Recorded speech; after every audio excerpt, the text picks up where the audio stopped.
What's going on, everybody? Hey, welcome back. This is going to be the tutorial for Sad Boys 2, which is the first song on Junior Ache's new album, Sad Boys for Life 2. Odds are you're watching this in the future, and I've already done tutorials on the rest of the album. So when you're done with this video, you can head over to my channel. I got tutorials on tons of songs, including what's going to be this entire album, if it's not already. You got Nathaniel Cano, you got Gabito Ballesteros, you got Peso Pluma, everybody in there. Even Ariel Camacho, I got some songs I did tutorials with him. And Ivan Cornejo, bro, I got everybody. So without further ado, here we go. Let's jump into this. First things first, I'm going to break down the chords the way that I hear it being played in the song. So here we go. First chord. It's going to be a minor chord shape, right? And we're going to have this root note here, this bass note. That's going to be on the 7th fret in my tuning, right? In D, if you're tuned down to 2 frets, 2 notes in D.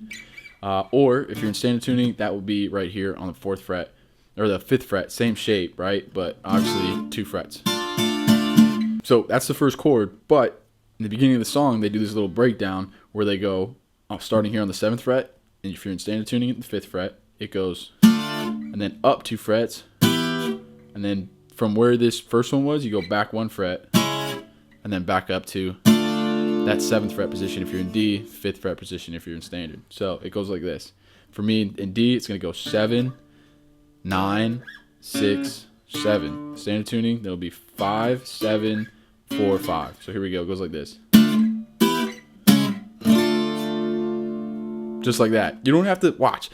Notice how you don't have to move your fingers at all, other than, this way. But like on the strings, they stay in the same place relative to each other. And then like this, and then down here. Super easy. It may sound complicated, so don't tell your friends it's easy. Be like, yo, that's so hard, bro. Like, man, that's the hardest thing in the world. But yo, it's actually super easy. Okay, here we go. Second chord. And I'm gonna break down. Don't worry, I'm gonna break down like an easier way to play this. Here we go. Second chord. It's gonna be this major shape. For me, bass note on the 5th fret. For y'all in standard tuning, 3rd fret. And then you just bar the rest. I like to do it with my ring finger. I feel like my pinky finger's weak. I know a lot of like pro guys play it like that, where they bar the bottom 3 here and they wrap that ring finger over the top. But the way I just kind of do it is I pull my hand down like this. I pull it back on the guitar, and it just that gets all 4. It's not the best sound, but you can get away with it. Now, the 3rd chord. Just like we did here, where we kept our fingers in the same place. It's the same shape, right? We call these chord shapes. This shape, this shape, this shape, this shape, this shape, this shape. That's technically a shape. They're all shapes, right? So here, our second chord was this, that major chord shape. What we're going to do is just going to knock it down 2 frets. So here where I was on the 5th, I'll go to the 3rd. If you're in standard tuning, 3rd to the 1st.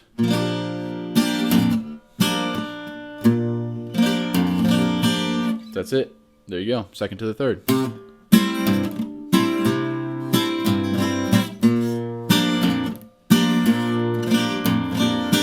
Now here's where it gets cool. I want to say the first time I heard this, I think they do play it in my tuning, because I want to say they did this chord. But you can have that same sound. This is the 4th chord, by the way, the like turnaround chord. You can have that same sound by just playing it up here on the lower notes and not hitting the high ones. So that might be what they're doing, because then you can play it in standard tuning, which is how I'll teach you, so you can do it in both ways. So here you go. Our first chord, our 2nd chord, our 3rd chord, and here we go. We're gonna bring this pointer finger all the way up, that same little section of the guitar that we had on the 1st chord, right? We're gonna stay in that, like for me, the 7th fret, 7th to the 9th, 7, 8, 9, right? Little box. And we're just going to take pointer finger up on that low string on the 7th fret. And you're going to make this, it's like a major chord, right? But you drop your pinky. You take your pinky off. And you get that like, it's called a 7. It's an E7 shape. You can replace the E with any letter. By the way, it's so hot. I'm sweating my life off right now. Here we go. That's our chord. It's a super cool chord shape. For me, honestly, it's one of my favorites. Every time I make like a song or anything, I always put a 7 shape in everything that I do. It's a great way to turn something around. So you go.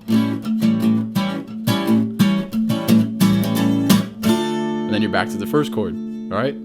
Now, guys, for all you pros out there, you probably picked this up just like that. For the rest of the world, because we're not all pros, first of all, practice. Grow up, practice, get better, right? But the same thing, if you want to play now, all right, because we all just want to play it because it's fun to play. I have an alternative for you, and I have an easier way to play it. So here we go. Here's the easy way to play it. If you take this first chord, this minor chord, it's a bar chord. Everybody hates bar chords because they're difficult to play, unless you've been playing for like 2 or something years. So what we can do instead is we take that same bass note. That's how I find my chords in all these songs. I always find the bass note first, because if you find the bass note, you just have to figure out where the rest of the fingers go. But here you go. First chord, bass note, all right? That's on that 7th fret for you guys in standard tuning, the 5th fret. If you don't know what you're tuning you're in, you're very likely in standard tuning. All guitars pretty much come in standard tuning. But we'll make this shape, which is such a fundamental shape in corridos and corridos tumbados, corridos bellicos, all of them, right? That minor 7th. Now you can play it this way, right? Or sometimes if it's more convenient, I'll throw my ring finger there. It's just this kind of triangle, right? But you just, whatever feels more convenient to fit your hand on there. Me, I kind of like going this way, and you'll see why. This is the first chord. Then the second chord, where we had this major bass note being here on the 5th fret for me, 3rd fret for you in standard tuning. You take that bass note, and then you just make that same major chord. It's a simplified version of that major chord. Notice how my middle finger is still on that bass note. So when I was on that first chord here, all I have to do is just slide there, 2 frets down. And guess what? Just like the first time we ran through this with the advanced chords, all right? You can do the same thing. Keep the exact same shape when you're going from that major chord to another major chord, just 2 frets back. So here, me on the 5th fret, you guys in standard tune the 3rd fret. I'll go down to the 3rd, you guys go down to the 4th, right? It's just a 2 fret difference.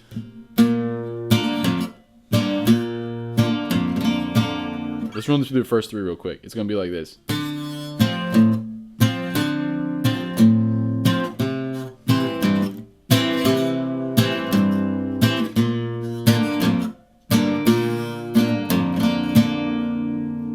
There you go. Now, there's really no way to get around this one, I think. Maybe if you want. I mean, dude, just learn how to play this chord. All right, you don't have to hit all the strings, all 6. As long as you get these top 4, you're gonna get a sound. It's gonna sound great. You can, if you want, just only hit the top 3. You're still kind of barring. It makes it tricky. Maybe you only hit the top 2. You can get away with that, but really practice on getting that ring or middle finger here on that fret right there. You'll see the diagrams exactly how I'm playing that right above. And that'll be your 4th chord. So if you can do that, it's simplified, man. It's way simplified, at least on the first 3.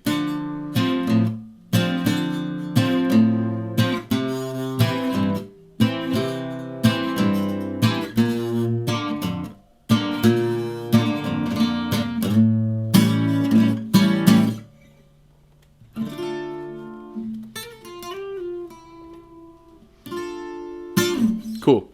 Let's now get into the Requinto. But really quick, if you guys want the 12-string, 6-string, capos, picks, mics, literally everything that I have or use in all my videos, I got links to that in the description below. And I'll say this in every single video because it means a lot to me, okay? First, shout out Sweetwater and shout out D'Angelico. I love you guys, and Earthworks Audio. But if you want to learn how to play guitar, do not let the price tag of a guitar stop you from playing. The Takamines, excellent guitar. I have one, but they're insanely expensive.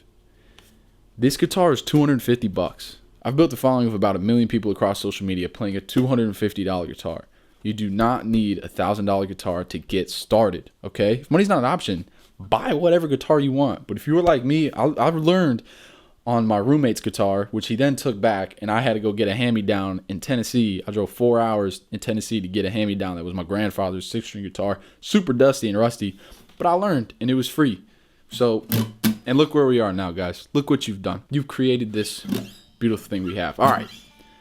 Link in the description if you want any of that stuff. Watch my videos. Whatever you want to do. Like, subscribe, all that stuff. Let's get into the Requinto.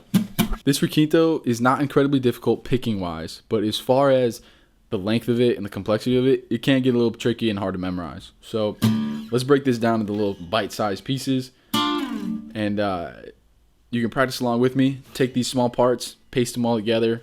Once you get them down, and you'll have the whole Requinto. Here we go. All right. So I'll play it 2 times slowly and then 1 time normal speed so y'all can get the gist. Here we go.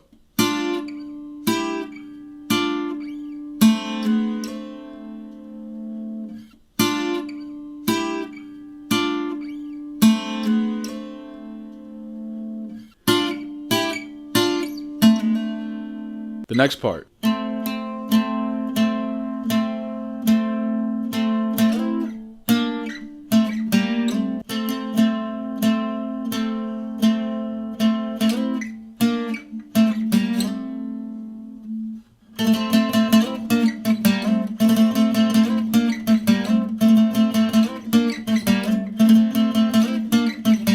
Now, he plays that 4 times in a row, so I only did it twice in the slow part because that would have taken forever to go through the whole thing. Now, for this next part, we got a combination of 3 strings. We got the G and the B, and then we're going to have this D string as well, right above it. So here we go.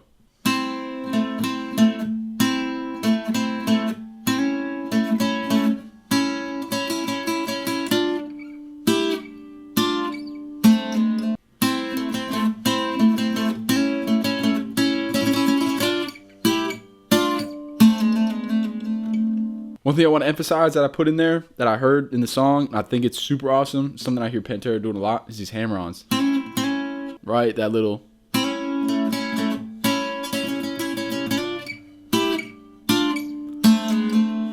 It's just a really good sound. I like that a lot. Shout out to you, Pantera.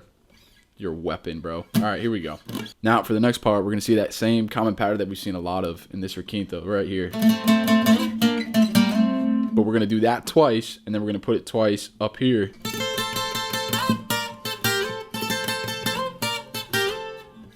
Pretty cool. All right, here we go.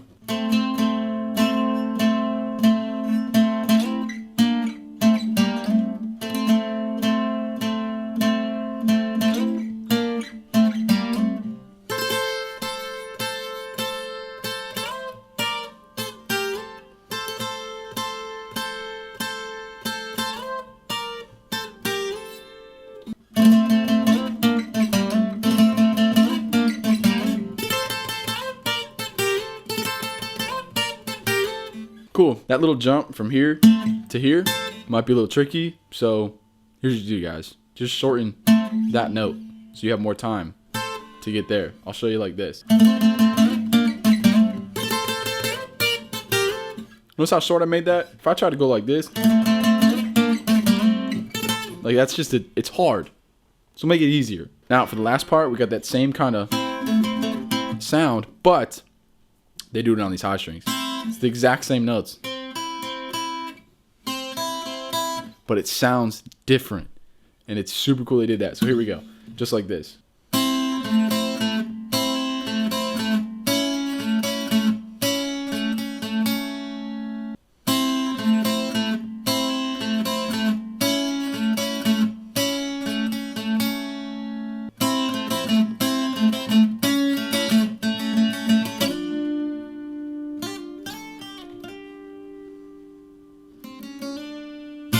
Cool. As always, what I recommend, break the Requinto down into little bite-sized chunks and then slap them all together. It's a lot easier than stopping and restarting every time you mess something up. It's hard to memorize things that way. Bite-sized chunks. Make it manageable and you'll be great. Cool. That's it for this video. I'm excited to run through the rest of the album. If you want to check out my other tutorials, reaction videos, covers, everything like that, go to my channel. Don't forget Instagram, TikTok. I'm out here. And as well, I'm dropping music, Spotify, Apple Music, all over the place. Just search my name. You'll find me. Links in the description to everything, guitar, my music, everything.